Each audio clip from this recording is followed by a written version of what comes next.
Assalamualaikum warahmatullahi wabarakatuh. Salam sejahtera buat teman-teman semua yang sudah hadir pada kesempatan malam hari ini.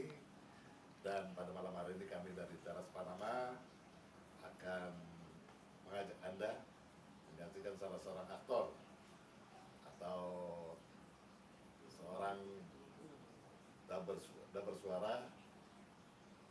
Dibilang ya lebih enaknya dah pengisi suara lah. Beliau adalah Bung Santos, ya. Bung Santos, apa kabar? Halo, semalam juga. Halo, kenalkan saya Santos Amin. Orang manggil aku Santos ya banyak kan. Iya. Senang sekali dipanggil nih di Teras Panama. Aduh, ini satu kehormatan tersendiri buat saya untuk bisa hadir di Teras Panama. Dan juga saya juga terima kasih atas hadir Bung Santos pada malam hari ini. Walaupun suasana hujan tapi tetap lanjut terus untuk ke Teras Panama. Demi apa? Pokoknya demi memberikan sesuatu yang menarik dan semoga bisa menjadi inspirasi buat kita semuanya ya Bang ya. Betul. Nah terus yang ingin saya tanyakan pada Bang Santos, perjalanan menjadi seorang aktor itu gimana? Sampai akhirnya sekarang setelah saya ketahui, ya mungkin juga masyarakat sudah tahu semua karena salah seorang pengisi suara ini gak gampang, ya. Begitu susahnya hingga perjalanan beliau ya mungkin berliku-liku gitu Bang Santos. Oke.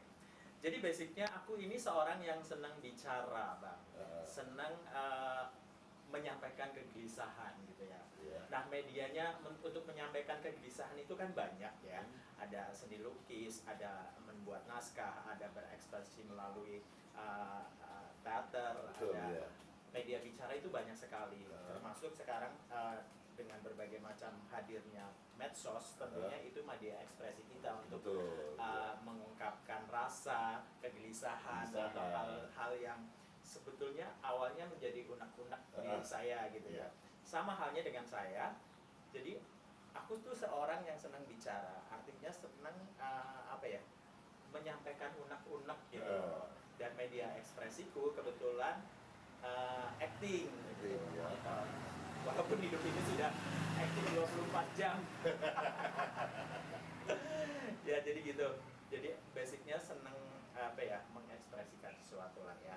Aku juga ngelukis, Oh, suka juga lukis? Aku ngelukis juga dan ya lukisanku ya sempat beberapa pameran, sering juga beberapa kali pameran gitu.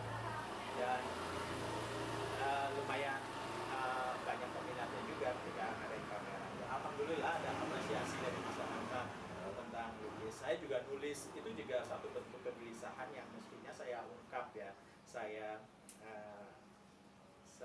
tuliskan di sebuah skenario, saya tuliskan sebuah puisi, saya tuliskan dalam sebuah cerpen dan sebagainya. Nah, tapi yang paling prefer di diri saya untuk media ekspresi yaitu acting. Basicnya aku memang senang memerankan gitu ya, menganalisis karakter orang, itu paling senang gitu loh. Belajar tentang, sebetulnya lebih banyak belajar tentang pribadi-pribadi orang yang ada di dunia ini. Ternyata dari sekian banyak ribu orang yang dilahirkan dengan masing-masing itu punya karakter dan ciri khas sendiri. Betul, gitu ya. Dan itu kan satu, kalau kita pelajari sekian ribu banyak karakter yang ada di dunia itu kan sebuah tantangan sekali menurut aku, dan itu sebuah hal yang menarik buat aku untuk mempelajari bagaimana sih mempelajari abang gitu. Bagaimana one day ketika aku ditugaskan memerankan tokoh seperti abang misalnya, aku tentunya harus observasi abang itu kayak apa, karakter basicnya abang itu kayak apa, basic kehidupan abang itu seperti apa, basic pendidikan abang itu bagaimana gitu, sehingga aku mampu memerankan peran itu dengan baik.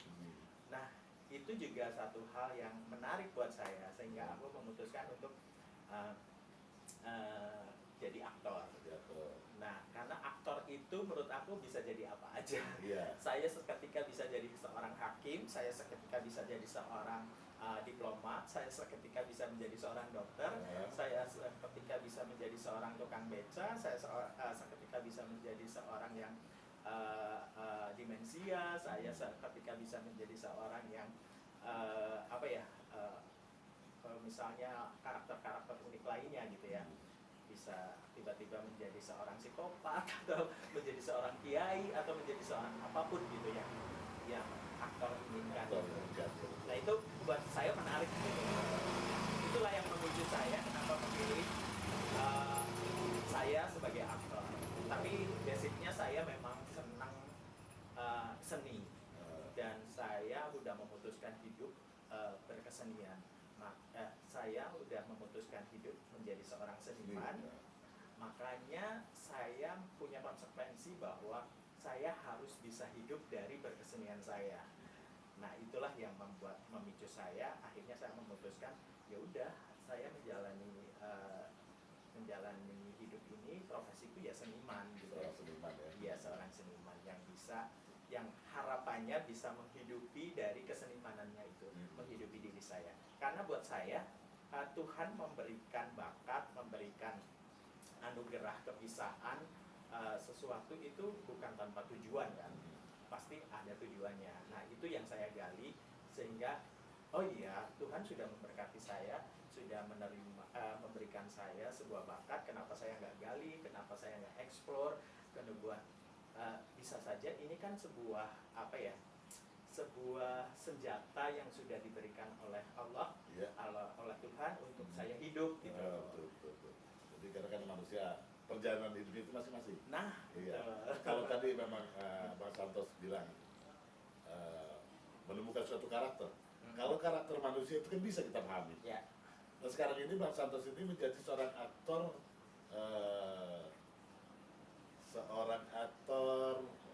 apa ya ini bahasa visual sekarang? Pengisi suara, ya. untuk animasi. SpongeBob. Nah itu kan seorang, dia bukan manusia, dia kan kartun. Iya. Itu untuk berperan di karakternya itu gimana? Sebetulnya animasi apapun bentuknya, film apapun bentuknya itu kan memang sudah itu hanya wujud saja. Semuanya berdasarkan karakter manusia. Semuanya berdasarkan karakter manusia sebetulnya. Tapi wujudnya aja yang bentuknya aja yang berbeda gitu ya. Misalnya tokohnya adalah daun, tokohnya adalah batu, tokohnya adalah tapi yang dimanusiakan gitu kan.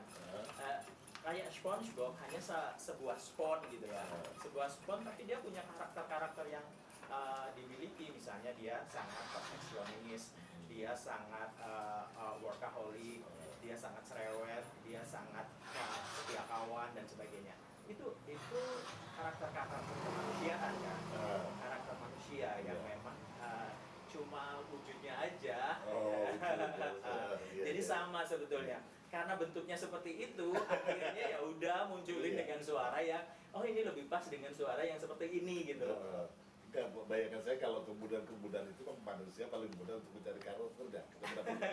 Tapi salah seorang kartun SpongeBob kayaknya ada sulit sekali kan mencari karakter, kok bisa gitu dengan cara seperti itu Mas Santos. Hingga akhirnya ya bagus lah pokoknya. Ya kayak karakter binatang gitu kan. Ada yang oh ya ini karakter binatangnya bijaksana. Oh ini karakter binatangnya lamban geraknya. Oh ini karakter suaranya binatang itu pantasnya suaranya gede gitu. Oh ini suaranya pantasnya kecil, cerewet dan sebagainya. Oh ini binatang ini cocoknya suaranya cerdas, suaranya pintar gitu kan. Sama. Jadi basicnya akhirnya kembali ke karakter manusia. Memang misalnya sebuah fabel gitu ya, sebuah kartun anak-anak berbackground dunia binatang gitu misalnya. Ya udah mereka bercerita kayak bisa ngomong. Ya, perilakunya ada yang bijak, ada yang culas, ada yang gitu. Cuma tinggal dibedain suaranya aja sih. Kalau seorang aktor itu kan bermacam-macam judul dari apa itu sinetron apa itu kan banyak dibintangi gitu. Untuk sinetron berapa judul yang telah dibintangi oleh? Sebetulnya aku nggak main sinetron sih, cuman ada beberapa serial sinetron baik itu animasinya kayak Lorong Waktu, saya jadi Ustaz Adin. Kalau di Lorong Waktu juga saya main di secara realnya juga membintangi di Lorong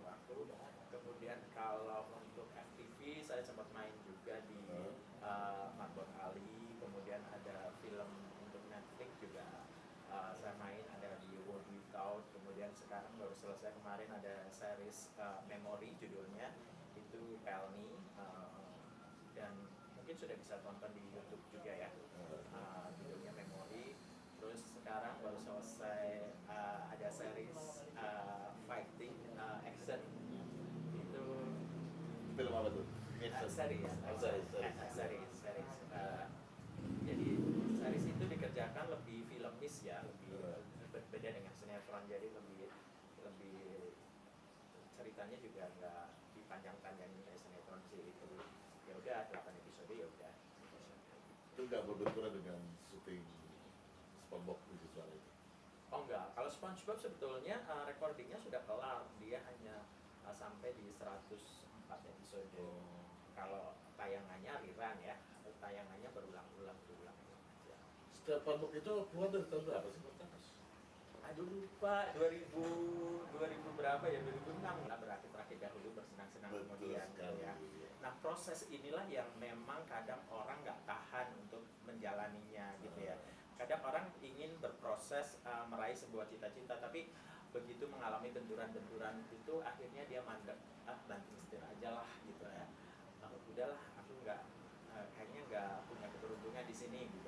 Padahal kalau sesuatu dilaksanakan dengan secara konsisten gitu ya, ya seperti yang tadi saya bilang bahwa Tuhan itu memberikan bakat atau kebisaan kepada kita bukan tanpa tujuan gitu. Pasti kalau kita konsisten menjalankannya, pasti Tuhan juga akan mengabulkan apa yang menjadi cita-cita kita. Nah di awal-awal nih Bang, di awal-awal aku memutuskan untuk berkesenian, dulu datang ke Jakarta gitu ya. Dulu datang ke Jakarta. Asli dari mana sih? Asli dari Cilacap. Oh Cilacap. Cilacap, Kroya tepatnya, Kroya. Awal-awal datang ke Jakarta ya bingung mau ngapain, kerja apa gitu kan. Lulus SMA terus datang kerja apa gitu ya. Sampai aduh gimana ya cara dapetin uang di Jakarta yang dulu lebih sadis ya Jakarta ya, lebih kejam ya.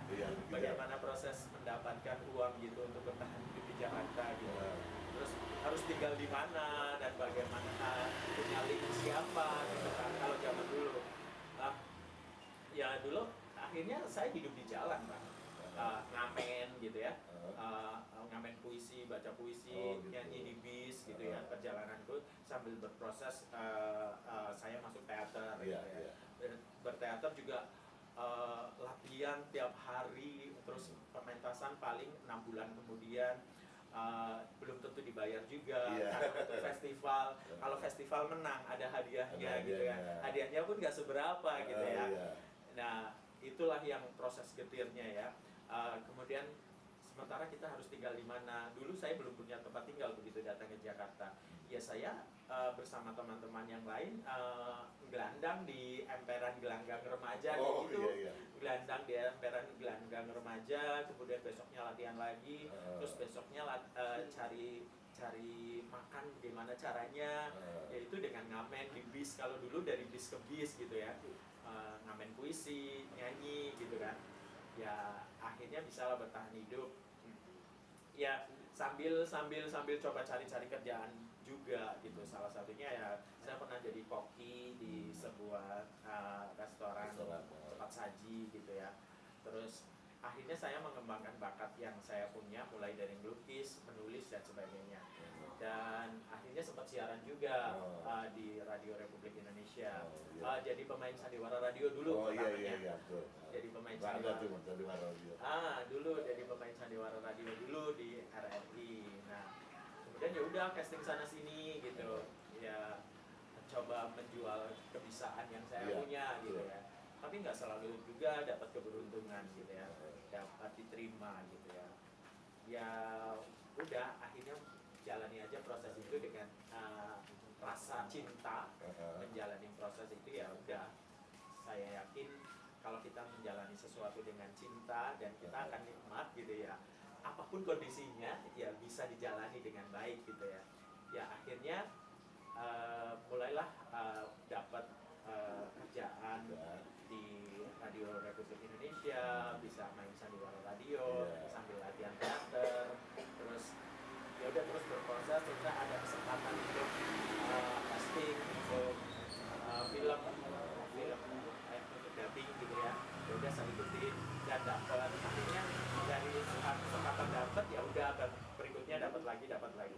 Tapi saya pernah di image kan saya sebagai seorang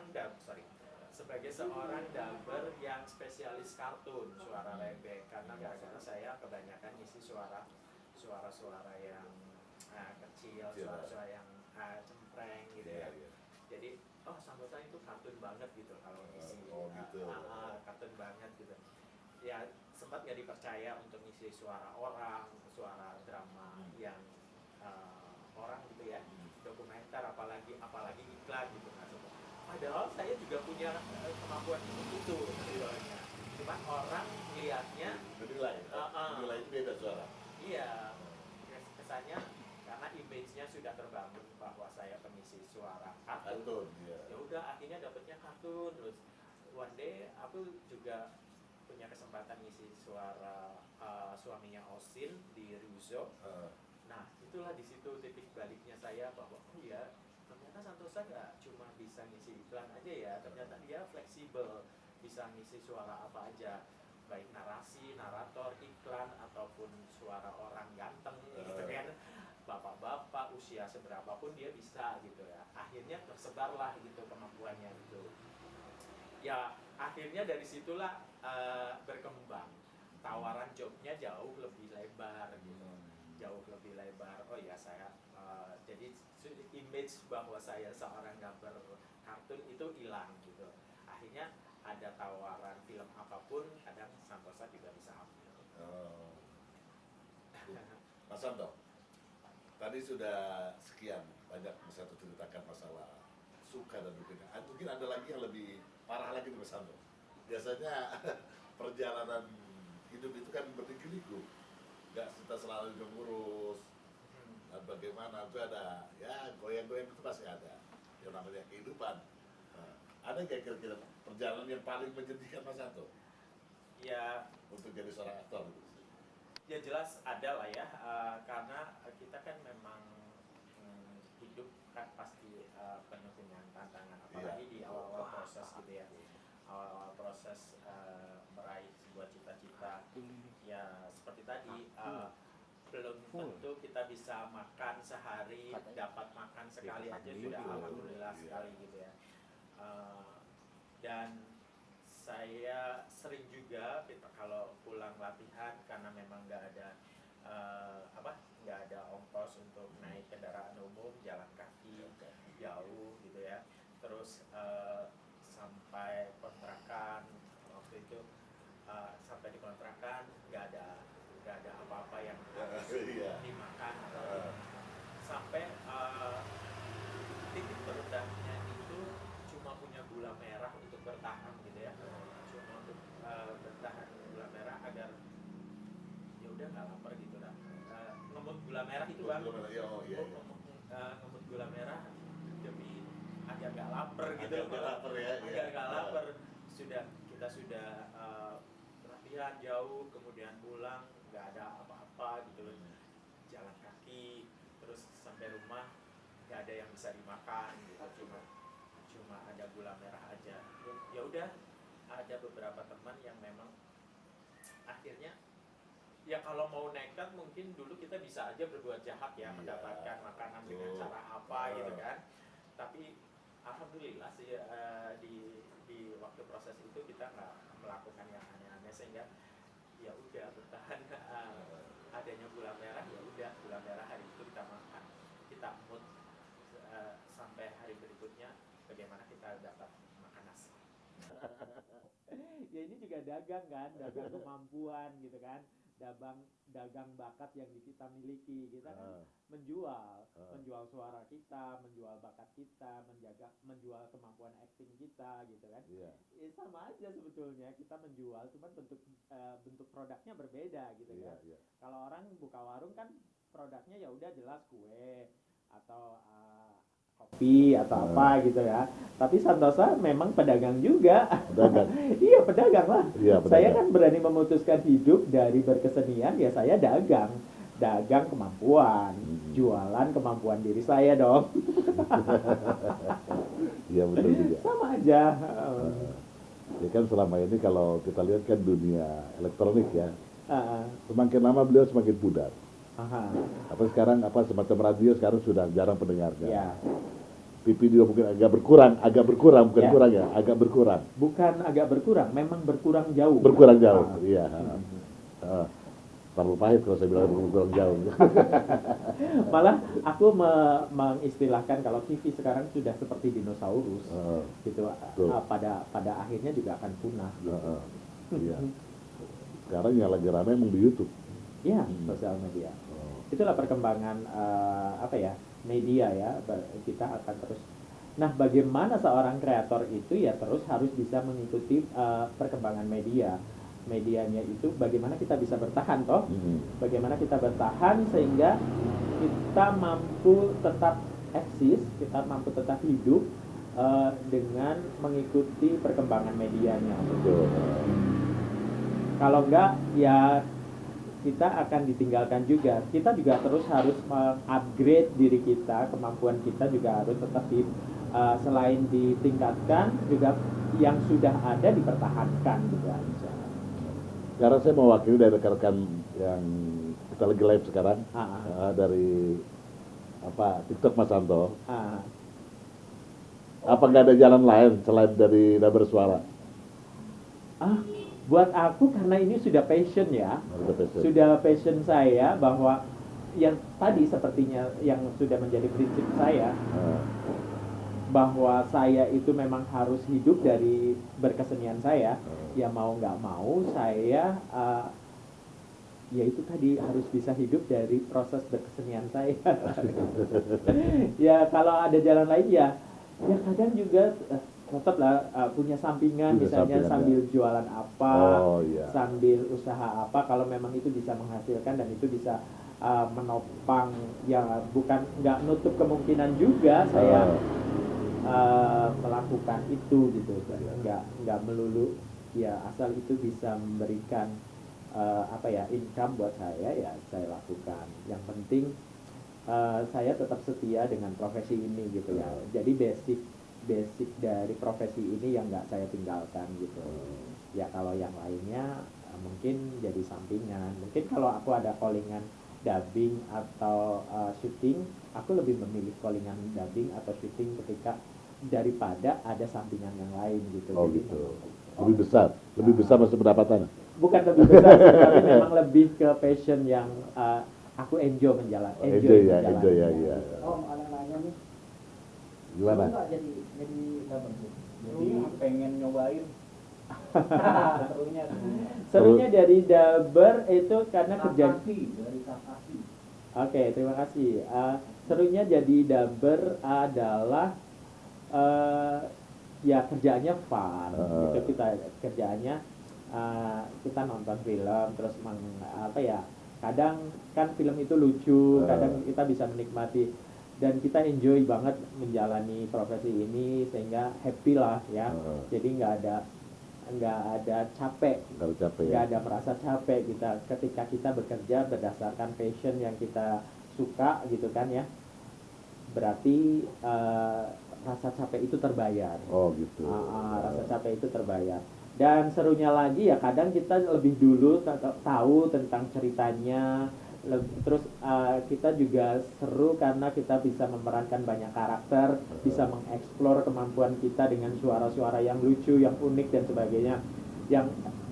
Yang akhirnya suara itu menjadi ikon di masyarakat gitu kan. Jadi ya itu satu penghargaan juga, apresiasi juga dari penonton gitu. Oh begitu ya. Happy-nya kayak gitu. Ya begitu tuh, pemirsa tuh yang ada di TikTok tuh ya. Jadi seruan mana aktor sama voice actor? Sebetulnya dua-duanya sama ya, karena basicnya adalah keaktoran, sama-sama basic keilmuannya adalah keaktoran. Jadi seorang voice actor juga kan harus namanya juga aktor belakangnya. Aktor, dia seorang aktor juga. Jadi basic keilmuannya yang diolah dari diri kita ya kemampuan mengolah tubuh kita, mengolah rasa kita dan mengolah suara kita. Nah, itu ketika kita sudah mengolah ketiganya, ke semuanya yang unsur-unsur yang ada dalam tubuh kita terus diekspresikan melalui peran. Nah, kalau bedanya kalau di dubbing atau di voice acting itu suara dan rasa kita yang terdengar dan dirasakan oleh audiens, tapi karakter atau visualnya itu diwakilkan oleh karakter yang kita isi. Tapi kalau sebagai aktor yang memang tampil secara visual, secara badaniahnya juga Iya, hadir, itu orang bisa menikmati ekspresi kita, suara kita, rasa kita juga bisa gitu. Bedanya cuma itu aja sih, diwakilkan sama karakter yang kita isi, sama kita tampil langsung gitu. Kalau udah bersuara itu kan yang namanya film kartun suara agak tinggi gitu, Mas Santo. Pernah nggak merasa cekek gitu? Sebetulnya kalau udah menjadi kebiasaan, sudah menjadi apa ya? Karena kita kan sudah mengeksplor kemampuan suara kita ya. Gitu. Kita harus tahu bagaimana sih menghasilkan suara ini, dari mana sih caranya gitu. Kayak ada suara perut, suara dada, suara tenggorokan, suara mulut gitu kan. Kayak kalau di Barney saya pakai suara nafas perut gitu. Oh, halo, aku Barney. Oh, senang sekali bertemu dengan kalian dan hari ini kita bernyanyi dan menari bersama. Itu pakai suara perut. Suara perut. Kalau suara dada sih biasanya aku pakai yang untuk suara-suara ganteng. Apa kata sayang? Apakah hari ini kamu merasa baik-baik saja? Suara dada. Suara dada, suara biasa ya. Tapi kalau biasanya monster, suara-suara yang jahat. Kalau Popeye gimana suaranya? Popeye itu biasanya lebih ke permainan mulut sih. Oh. Aku Popeye dan waktunya aku makan bayam dan sekarang aku harus menolong olivku. Gitu. Itu mulut gitu. Tapi kalau untuk monster gitu biasanya yang jahat gitu. Aku harus mendapatkan itu sekarang juga dan aku tidak boleh lengah. Gitu. Itu suaranya dari tenggorokan dari leher ya kata. Leher. Tapi kalau suara-suara kecil Cukup menekan ya. Cukup menekan gitu. Monster juga ada monster kecil, monster besar yang bahkan aku tidak bisa mengalahkannya. Gitu suara-suara jahat, suara-suara. Kita harus pandai ya memberikan look suara tersebut sehingga mempresentasikan tokoh yang memang benar-benar menarik dan pas untuk sesuai dengan karakter yang dibutuhkan. Iya. Influencernya mau Influencernya Ada pertanyaan tuh, Oke, aku punya influencer kalau di luar negeri aku tertarik sama aktor Jim Carrey ya.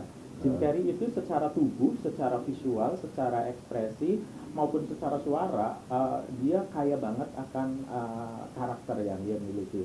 Dia seorang aktor itu kan harus punya fleksibilitas diri yang sangat kuat gitu ya. Dia mampu memerankan apapun dengan suara apapun dan mampu mengeksplor dirinya sehingga menjelma menjadi karakter yang dibutuhkan dalam sebuah naskah. Nah, itu Jim Carrey kalau buat saya adalah aktor yang sangat fleksibel, punya fleksibilitas diri, keaktoran yang sangat kuat buat aku. Dan salah satu yang menjadi inspiratorku adalah Jim Carrey itu. Oh iya. Saya dengar sih SpongeBob ini dari Jepang. Produksinya. SpongeBob bukan? Bukan. SpongeBob dari produksinya Nickelodeon dari Eropa. Oh, dari Eropa. Iya. Itu di setiap negara yang dijadikan double suara sama nggak dengan di Indonesia? Beda? Oh, tetap dengan audisi yang mendekati dengan suara aslinya. Pasti di setiap negara pasti didubbing dengan bahasa mereka masing-masing. Kalau di gitu. Thailand dengan suaranya siapa, kalau di Filipina dengan suaranya siapa, kalau di Amerika dengan suaranya siapa. Memang naskahnya udah ada. Kalau Ada naskah. translatornya. Oh, Ada translator. translatornya. Lah kalau di dubber aslinya kan Kenny ya, Kenny. Aku nyebutnya Masa Bang sih. Bang Kenny. Ya. Om Kenny. Kenny. Kenny dubber aslinya, suara Inggrisnya. Om, ini orang tanya. Apaan? Ini orang tanya nih. Om bisa meniru, gimana caranya meniru Hasyim Ahmadi Official? Ah, Aduh. sebetulnya konsepnya bukan meniru ya, tapi menggali karakter. Karena kewajiban seorang aktor adalah menggali karakter. Jadi kita harus melakukan penggalian terhadap karakter yang kita perankan gitu ya. Ketika saya memerankan siapa tadi yang nanya, Hasyim Ahmadi. Hasyim Ahmadi, dia jalannya seperti apa, dia observasi peran. Kita akan melakukan observasi peran sehingga kita mampu mengejawantahkan peran tersebut dengan baik gitu ya. Ketika saya memerankan Hasyim Ahmadi misalnya, ya udah. Jadilah Akhirnya, Hasyim Ahmadi. iya, orang tidak melihat lagi Santosa Aminnya, orang tidak melihat Santosa Amin, tapi orang melihat, oh iya dia udah Hasyim Ahmadi banget ya gitu. Ada lagi pertanyaan?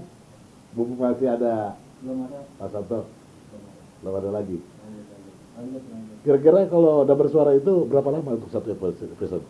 Karena sekarang proses computerized-nya sudah bagus gitu ya, channelnya juga channel Bisa, tracknya udah banyak gitu ya. Kita juga take-nya juga one by one, nggak harus ngumpul. Kalau dulu kan masih pakai beta cam ya, terus tracknya sedikit gitu ya.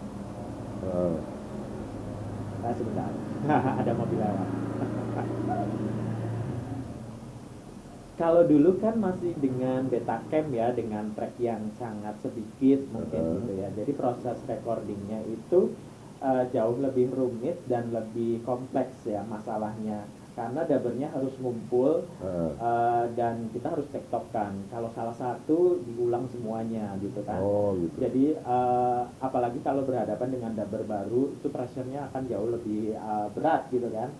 Apalagi dubber lamanya aduh ini kok salah mulu gitu ya. Operatornya sudah marah-marah, sutradaranya sudah aduh ini waktunya terbatas dan sebagainya. Kalau sekarang channelnya sebenarnya tracknya sudah banyak dan sudah computerized dengan baik. Udah lewat nggak apa-apa. Iya. Tadi ada nanya nih, siapa itu? Bukan ya. Tadi influencer Indonesia tadi malam.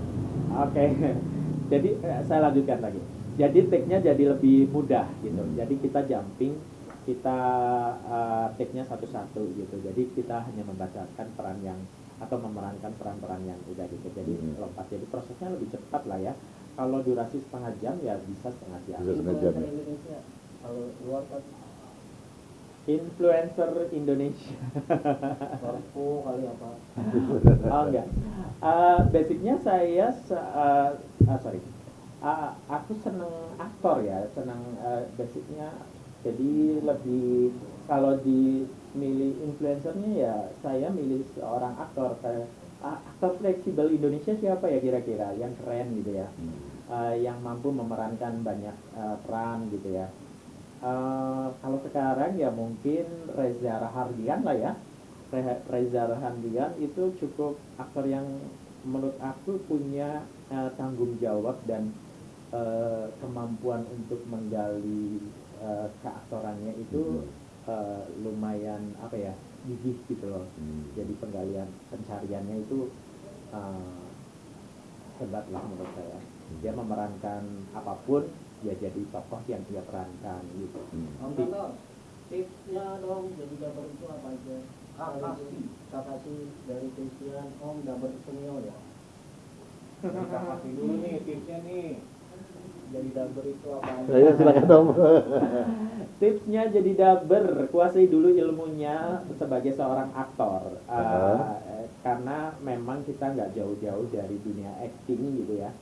Kita harus mampu memerankan berbagai macam hal, peran dan sebagainya. Bukan hanya sekedar bisa menirukan suara-suara gitu, tapi kita baru harus bisa memerankan karakter yang dibutuhkan dalam sebuah film. Setelah ilmunya kita kuasai, kita nambah knowledge-nya, pengetahuan tentang dunia dubber. Kita nambah knowledge-nya, jadi ada tiga ini ya, skill, knowledge, dan attitude, tiga hal ini ya. Sebetulnya dalam profesi apapun ya, dalam profesi apapun kita perlu 3 hal ini, skill, knowledge, dan attitude. Nah, kalau di voice acting atau voice actor itu skillnya apa saja sih yang dibutuhkan dari seorang voice actor gitu ya? Ya, skillnya dia harus mampu menguasai acting yang baik, dia harus mampu mengolah tubuhnya dengan baik, mengolah suaranya dengan baik, mengolah rasanya dengan baik, sehingga dia mampu memerankan dengan baik. Setelah skillnya didapat, kita nambah knowledge-nya, pengetahuannya kita harus dapetin juga. Dari ini kan Suneo ya? Iya. Pernah jadi Suneo. Terus sebutin dong Om yang pernah jadi dubber apa aja, siapa nih? Iya. Dari Christian.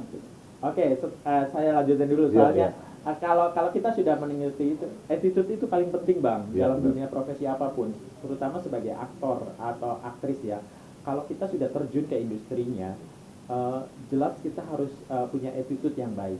Bagaimana kita bisa on time, bagaimana kita bisa bekerja sama dengan pihak lain Iya. gitu, teman-teman kru dan sebagainya, sutradara, pemain yang lain gitu. Pembawaan diri kita yang baik, yang benar, sehingga kita juga jadi seorang aktor yang menyenangkan gitu ya, yang akhirnya itu akan jadi job yang continuing gitu. yang selalu terus menerus hadir gitu, karena kita membawa attitude yang baik. Baik, berkesinambungan. Ya, akhirnya kita berkesinambungan untuk dapat job. Itu hal yang paling penting. Menurut aku dalam profesi apapun, attitude itu yang paling penting sih. Betul. Kalau tadi ada pertanyaan Suneo juga ya? Iya. Ya, aku langsung. Oke, dari Christian. Ya, akulah Suneo Honekawa, pria paling tampan, kaya raya dan mempesona. Apa kabar akhir jelata? Gimana tuh Om cara nyimbanginnya orang Christian, Suneo dan Hanzo? Oke, oh ya, Apa suara besar dan suara kecil? iya. Gimana ya cara nyimbanginnya? Ya kita harus tahu sumber suaranya, yang tadi seperti saya bilang. Kalau bagaimana sih aku ngisi Hanzo di Mobile Legends gitu ya, tetap melakukan penggalian karakter. Ini superhero yang lumayan dark gitu ya, lumayan gelap. Makanya saya hadirkan suaranya seperti Ameno Habakiri akan melahapmu. Jadi Iya. gede dan Gede. dia memang dari dunia kegelapan yang super Gede tegas suaranya. tegas gitu ya. Karena Suneo kan kita harus dapat, kalau Suneo kita harus dapat tengilnya, sombongnya, borjunya, terus apa ya, nyebelinnya gitu, dan sombongnya gitu harus dapat, dari mulai ketawanya sampai nada bicaranya pun harus ya kayak tadi aku praktekin itu kan. Jadi apa sih yang kamu punya?